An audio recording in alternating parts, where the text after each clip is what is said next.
साथियों नमस्कार। आज मैं मौजूद हूँ संकिसा पावन धरती पर, जहाँ पर भगवान बुद्ध की मौसी प्रजापति गौतमी ने अपना शरीर का त्याग किया था। उसके बाद में सम्राट अशोक ने उनके सम्मान में एक बहुत बड़ा स्तूप बनवाया था।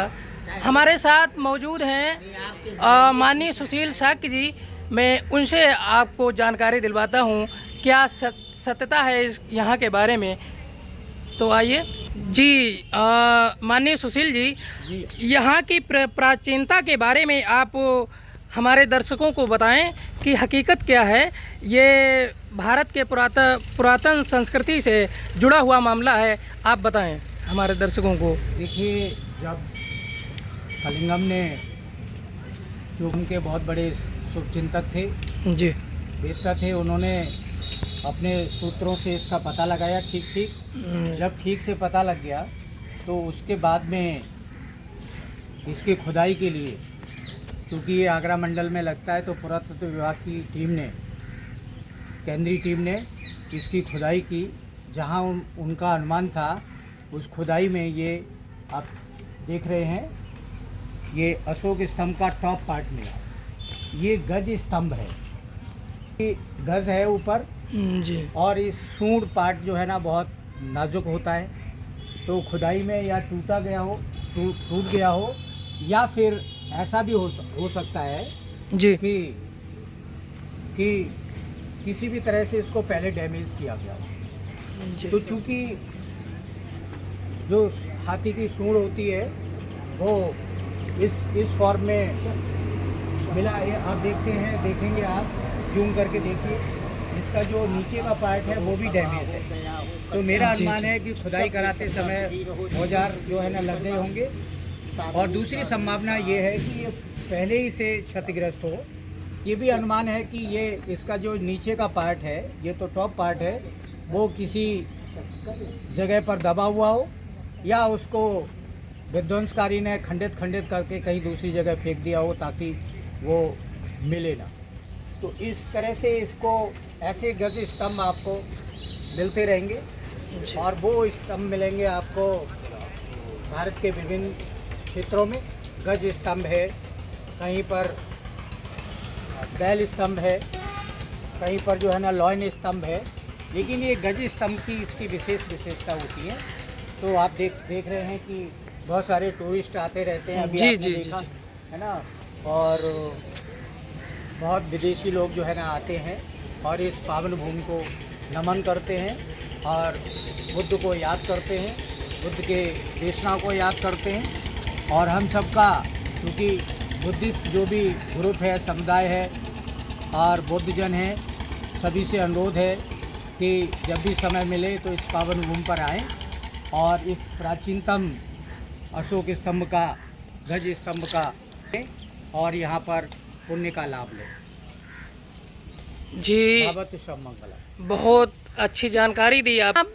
सुशील जी, यहाँ पर एक बहुत पुराना स्तूप भी है, उस पे चले थोड़ा, उसके बारे में हमारे दर्शकों को आप बताएं।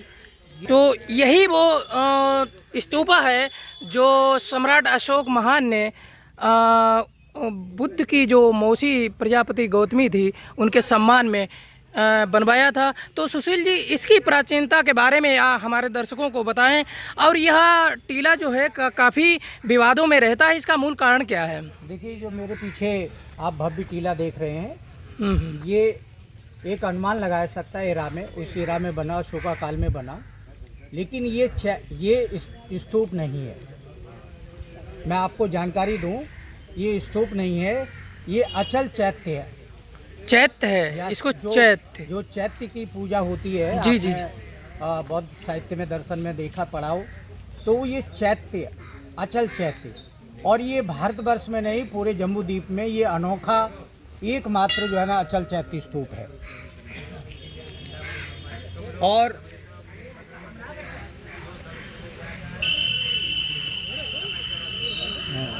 अरे और बोले थोड़ा सा। जी जी जी। और यहाँ पर देखिए क्या है, यहाँ पर उन्होंने पावना की थी तथागत बुद्ध ने, अर्थात यहाँ केस अर्पित किए गए थे। तो उसी समय से ये परंपरा चली आ रही है कि बच्चों का जो केस मुंडन होता है वो इसी जगह पर बौद्ध भिक्षु अपने मंत्रोच्चारण के साथ करते हैं। और इसकी और विशेषता है कि ये जो है ना, अब अनुमान लगाया जा सकता है, ये जो चैत्य है अष्टमुखी आकार में था जी। हालांकि ये अपनी अवस्था में नहीं है, लेकिन पूर्व अवस्था से हम अनुमान लगा सकते हैं कि इसके 8 सभी दिशाओं में है ना द्वार रहे हैं। और वो द्वार जो है ना, उनका अपना एक बौद्ध दर्शन में उनका महत्व है जी। और उनमें तथागत बुद्ध का स्टैचू लगाया जाता हो या किसी अन्य जो है ना, जो पावन प्रतीक होता है उसको रखा जाता हो। तो ये इसकी ईंट की गवाही दे रही है कि ये है ना मौर्यकालीन है। जी जी। और ये पुरातत्व विभाग की गणना में भी आया, उनकी गणना में भी ये प्रूफ हो गया है। जी जी जी जी। मैं अपने दर्शकों को ये पुरातत्व विभाग का जो एक बोर्ड लगा हुआ है, मैं स्क्रीन को पर आपको दिखाता हूँ। आप इसको देख लीजिए। भारतीय पुरातत्व सर्वेक्षण सुरक्षित संरक्षित स्मारक है। इसमें सारी चीज़ें लिखी हुई हैं कि ये ओरिजिनल एविडेंस के आधार पर सम्राट अशोक का बनवाया हुआ चैत्य या स्तूप हम इसको कह सकते हैं। तो सर जो आज़ाद भारत में जी 1958 में जी ये जो है ना एक विधेयक पास हुआ, देख रहे हैं आप, एक विधेयक अधिनियम है। जी जी जी जी जी। भारत के जितने भी मॉन्यूमेंट्स हैं उनको संरक्षित रखने का काम एएसआई करेगी और वो एएसआई जो है ना अपना इसी मॉन्यूमेंट्स को उसके रख रखाव का काम करती है। जी सुशील जी, बहुत बहुत धन्यवाद आपका। वो पॉइंट आप मुझे दिखाएं जिस पर दो पक्ष आज भी उस पर विवाद कर रहे हैं। बुद्ध को मानने वाले लोग ये कहते हैं कि ये हमारा है, और जो एक विशेष संप्रदाय के लोग हैं वो कहते हैं कि नहीं हमारा है। वे वहाँ पर चलते हैं। अब थोड़ा ब्रीफ करिए सर।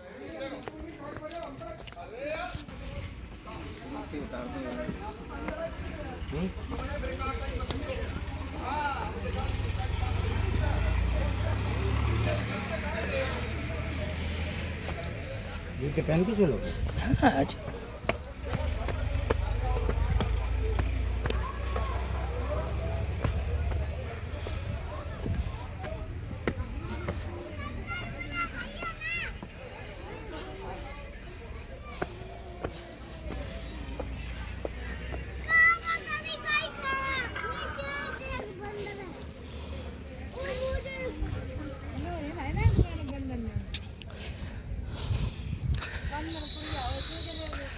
तो ये है वो पुराना प्राचीन चैत्य जो सम्राट अशोक ने अपने शासनकाल में बुद्ध की माता मौसी प्रजापति गौतमी के सम्मान में स्थापित करवाया था, जिसका जीता जागता उदाहरण है। आप देख सकते हैं ये भी उसी का हिस्सा है। अब हम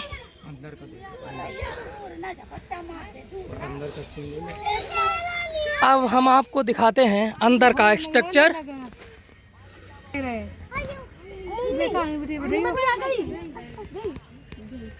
कहा जाता है कि ये बिसारी देवी हैं, बट सुशील जी किधर चले गए हैं? अच्छा अच्छा, ये बुद्ध पाद है। ये हैं बुद्ध के चरण पादुका। ये स्पष्ट पहचाने जा सकते हैं। ये खड़ी मुद्रा में है। और मूर्ति कला का आविष्कार कब हुआ है? ईस्वी की शुरुआती सदी में। इससे पहले दुनिया में कभी किसी की मूर्ति बनी नहीं थी। और वो शुरुआत किसने करवाई है? वो शुरुआती ईस्वी में एक सम्राट हुए थे कनिष्क, जिनके माध्यम से भारत में 3 मुख्य कलाकृतियाँ मौजूद रही हैं: अमरावती कला और गांधार कला और एक मथुरा कला।